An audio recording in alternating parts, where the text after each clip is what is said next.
हाय मैत्रिणींनो, good morning. आज आहे एकादशी, तर आपण बनवणार आहोत खिचडी.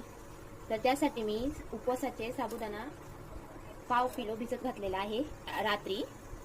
त्यासाठी आपल्याला इथे अर्धा वाटी शेंगदाणा यूज करायचा आहे.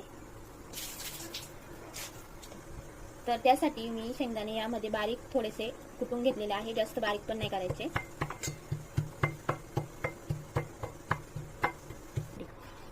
आता आपला शेंगदाण्याचा कूट तयार झालेला आहे. आता खिचडी बनवण्यासाठी आपल्याला 2 हिरव्या मिरच्या मी कापून घेतलेल्या आहेत. तुम्हाला लागतील त्या हिशोबाने तुम्ही तिखट कमी जास्त करू शकता. आम्हाला कमीच तिखट आवडतं.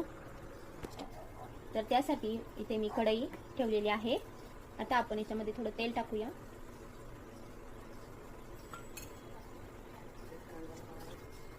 आता आपलं तेल गरम झालेलं आहे. त्याच्यामध्ये आपण ह्या हिरव्या मिरच्या टाकून घेऊया.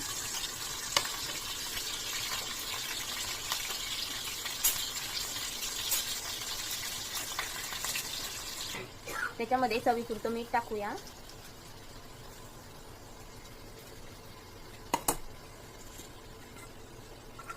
आता आपण शेंगदाणा आणि साबूत तांदूळ एकत्र टाकूया.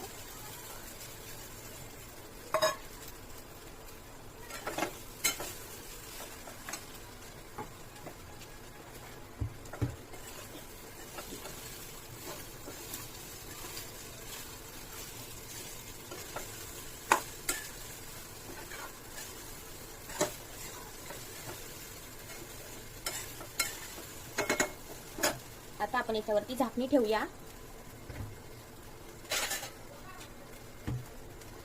आणि 2-3 मिनिटं हे होऊन द्यायचं वाफेवरती. त्यासाठी आपण कुकरला 2 बटाटे उकडून घेतलेले आहे. आता आपण सोलून ते खिचडीमध्ये टाकूया. आता आपण बटाटा मॅश केलेला आहे, तो आपण याच्यामध्ये टाकून घेऊया.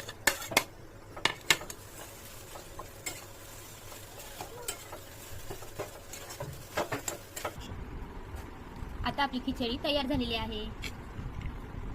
हे पहा कशी मोकळी मोकळी खिचडी झाली आहे. तर आवडल्यास लाईक सबस्क्राईब नक्की करा.